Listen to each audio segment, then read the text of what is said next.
আমার ভিডিওটা অনেক লম্বা হয়ে গেছে। আমি আসলে এত লম্বা ভিডিও করি না। 16 বছরে যে কথাগুলো জমানো ছিল সবাই, সেই কথাগুলো এখন প্রকাশ পাবে, সবাই বলবে, সবাই শুনবেন। আসসালামু আলাইকুম। অনেকদিন পরে জগিংয়ে আসছি পার্কের মধ্যে। অবস্থা খুবই খারাপ, প্রচুর ঘাম বেরোচ্ছে। না আসার কারণে ক্লান্ত অনেক, জগিং করতেও মন চাচ্ছে না। তো আসলে না আসার কারণ হচ্ছে বাংলাদেশের নতুন করে আবার স্বাধীন হয়েছে, ফ্যাসিস্ট সরকারকে উত্থান করা হয়েছে। সে তো পালিয়েছে, যাক আলহামদুলিল্লাহ। দেশ নতুন করে আবার সাজবে, নতুন করে আবার সাজাবো।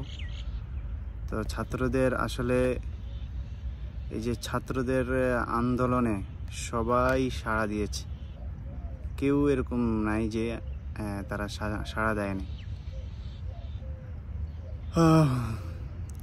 1971 সালে যেমন রাজাকার ছিল, মির্জাপুররা ছিল, এরকম 2024 সালেও ছিল। তো 1971 সালে আমরা দেখি নাই, 2024 সালে আমরা দেখেছি। তো যাই হোক, শেখ হাসিনা তো চলে গেছে। সবাইয়ের একটা দাবি উঠে আসছে, সেটা হচ্ছে যে শেখ হাসিনাকে দেশে এনে তার যেই প্রাপ্য অধিকার তাকে বুঝিয়ে দেওয়া। সেটা প্রাপ্য অধিকারটা কি? যে সে যে এত মানুষ, এত স্টুডেন্ট হত্যা করেছে, তার বিচার চাই। তো এটা সব প্রবাসীরাই চায়, বাংলাদেশের প্রত্যেকটা মানুষের অন্তরের দাবি এটা। ডক্টর ইউনূস সাহেব, ওনার কথা শুধু শুনেছি, উনি নোবেল বিজয়ী। এখন আসলে বাংলাদেশের জন্য কতটুকু নোবেল বিজয়ী হয়ে থাকবেন উনি, এটা হচ্ছে দেখার বিষয়। উনি সবাইকে নিয়ে কিভাবে থাকবেন, এটা ওনার কাজের বিষয় এখন। তো বাংলাদেশের মানুষের চাহিদা যেমন বেশি, আবার বাংলাদেশের মানুষ অল্পতে অনেক হ্যাপি। তো দেখি কতটুকু আগায় আমার সোনার বাংলাদেশ। বাংলাদেশে থাকা অবস্থায় যেরকম জ্যামজটের মধ্যে প্রচুর সময় অতিবাহিত হয়েছে আমাদের। বিভিন্ন ভিআইপিদের বহরের যান যখন চলাচল হতো, তখন আমাদের ঘন্টার পর ঘন্টাও অপেক্ষা করা হতো। তো এখন এই বিষয়গুলো থাকবে কিনা, এগুলো নিয়ে অনেক কথাবার্তা। তারপরে হচ্ছে অনেক কালচারাল বিষয় নিয়ে কথাবার্তা। মানুষ কি আদৌ স্বাধীন হয়েছে কি হয় নাই, এগুলো নিয়ে কথাবার্তা। অনেক কর্মক্ষেত্রে বাধাগ্রস্ত, স্বাধীনতা এখনও বাধাগ্রস্ত হয়ে আছে। আশা করি ইনশাল্লাহ এগুলো থাকবে না। কিছু মানুষ থাকে আসলে যারা হচ্ছে নতুন করে একটা দাঙ্গামা করার জন্য বিভিন্ন পায়তারা তারা চালাচ্ছে, যে একটা গোষ্ঠী এরা থাকবে। তো আমাদেরও অবশ্যই সতর্ক হওয়া উচিত, সতর্কভাবে থাকা উচিত। প্রত্যেকটা পদক্ষেপ আমাদের সতর্কমূলক হওয়া উচিত। তো আমরা ওইভাবেই সতর্কমূলকভাবে সব কিছু পরিচালনা করব, সব বিষয়ে পদক্ষেপ করব। দুদিন আসলে ভিডিও নিয়ে আসিও নেই, আসতে মন চায় না, কারণ হচ্ছে দেখতে চাচ্ছি যে আসলে আমাদের দেশের পরিস্থিতি। তো আলহামদুলিল্লাহ স্টুডেন্টরা অনেক ভালো করতেছেন, প্রত্যেকে অনেক ভালো করতেছেন। সবাই ডক্টর ইউনূস সাহেবকে, অন্তর্বর্তীকালীন সরকারকে, সবাই সব ঘরানার মানুষই সাপোর্ট করেছেন। তা আমি আমার এই ক্ষুদ্র জ্ঞানে, আমি কোনো রাজনীতিকবিদও না, আমার ওই জ্ঞানও নেই, আর আমি ওরকম কোনো মানুষও না যে আমি এগুলা নিয়ে বিশ্লেষণ করতে পারবো। তারপরেও নিজের মনের কথা, 14 বছর তো না, 16 বছর যাবৎ কোনো কথাই বলা যাইতো না, সেটা বাইরে হোক আর ঘরে হোক। যদি বাইরে কেউ শুনে পেলে, যদি ধরে নিয়ে যায়, আয়নাঘর তো আছেই, ডিবির কার্যালয়, হারুনের ভাতের ঘর, এগুলা সব কিছুই তো ছিল। এখন যদিও কোনো কিছু নেই আলহামদুলিল্লাহ, ইনশাল্লাহ ভবিষ্যতেও থাকবে না। তবে সবাই স্বাধীনতা চাই আমরা, সেটা কওমি ঘরানার আলেম হোক, আলিয়া ঘরানার আলেম হোক, আর ইউনিভার্সিটি হোক। একাই যে শুধু ইউনিভার্সিটি সব কিছু করে ফেলেছে তা না, সবাই মিলে করেছে, উদ্যোক্তা ইউনিভার্সিটি স্টুডেন্ট। তো যাই হোক, যদি সবাই সাপোর্ট না দিত তাহলে হচ্ছে এত দূরে এগোতো না। সবাই সাপোর্ট দিয়েছে, সবাই সমর্থ দিয়েছে, সবাই একতাবোধ পোষণ করেছে বিদায় আমরা এই স্বাধীনতা পেয়েছি। তো সবাইকেই আমাদের মনে রাখতে হবে, ভুলে থাকা যাবে না।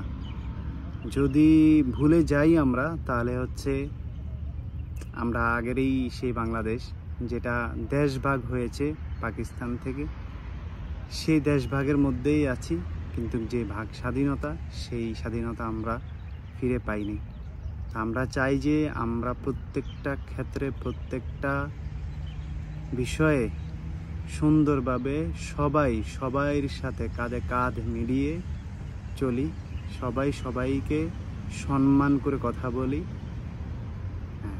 যারা ওই যে একটা কথা বললাম না, কিছু জনগোষ্ঠী থাকবেই, এরাও হচ্ছে দেশকে অরাজকতা, দেশের মধ্যে অরাজকতা সৃষ্টি করতে এরা থাকবেই, সেটা আওয়ামী লীগের হোক আর অন্য কেউই হোক। অন্য কেউ বলতে আওয়ামী লীগ ছাড়া এখন আর কেউই নেই এরকম।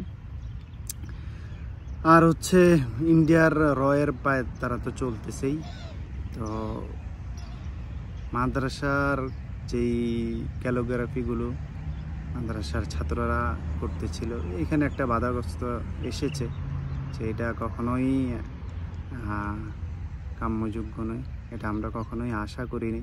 আমরা চেয়েছি যে আমরা সবাই একসাথে চলব, একসাথেই দেশটাকে গড়ব। তো এই বিষয়গুলো আসলে হৃদয়ে রক্তক্ষরণ আসে, যে কেউই হোক, যে সেইভাবে একজন মানুষকে হেনস্থ করতে পারে, মানসিকভাবে টর্চার করতে পারে, এটা এখন আর আশা করি না। তো এখন এই বিষয়গুলো নিয়ে কথা বলতেও কোনো দ্বিধাবোধ হচ্ছে না, দ্বিধাবোধ হয়ও না, ভয়ও লাগে না। যদিও আমি প্রবাস থেকেও ভয়ের কারণ ছিল, এখন আর ওই ভয়টুকুও নেই, যে প্রবাস থেকে যে কোনো ধরনের হেনস্থ হব, সেই ভয়টুকুও আমাদের নেই, দেশের মানুষের তো নেই আলহামদুলিল্লাহ। এটা অনেক পাওয়া, মানুষের কথা বলতে পারতেছে, এটাই হচ্ছে সবচেয়ে বড় বিষয়।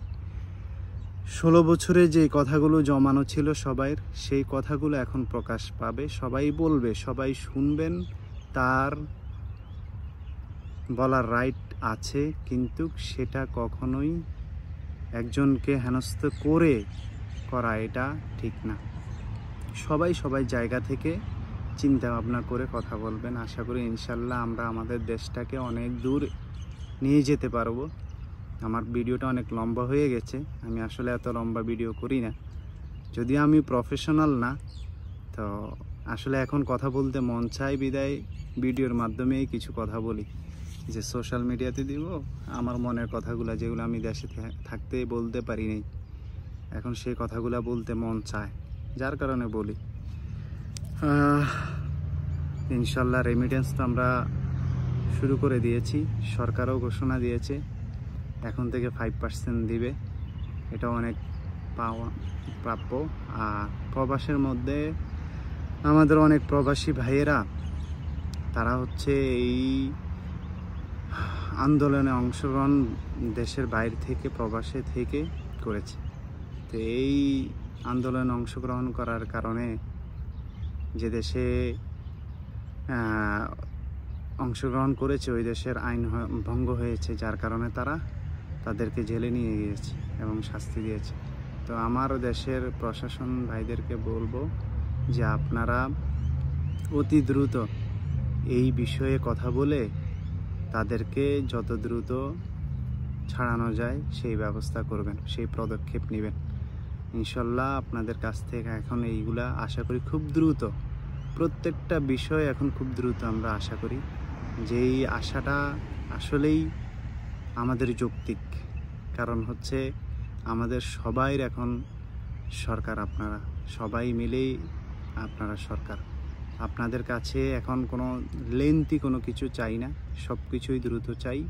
কোনো ফাইল ঘোরাঘুরি এখন আর দেখতেও চাই না, ঘুষ তো নাই, দুর্নীতি নাই, কোনো কিছুই দেখতে চাই না। সোনার বাংলাদেশ, যেই বাংলাদেশ মালয়েশিয়ার অনেক আগে স্বাধীন হয়েছে, সেই বাংলাদেশ মালয়েশিয়ার অনেক পিছিয়ে আছে। তো এখন আর সেই পিছানো আমরা দেখতে চাই না, পিছিয়ে থাকতে চাই না, আমরা অগ্রসর হতে চাই, আমাদের দেশকে এগিয়ে নিতে চাই। সর্বস্তরের মানুষকে বলবো, আহ্বান করব, যেই কোনো বিষয়ে সমাধান আছে। মানুষ, আপনার একটা মতামত ভালো নাও লাগতে পারে, সেটা আপনার ব্যক্তিগত ব্যাপার। তো আমি মনে করব যে কোনো ধরনের বিষয়ে পদক্ষেপ যখন নেবেন, খুবই চিন্তা ভাবনা করে নেবেন।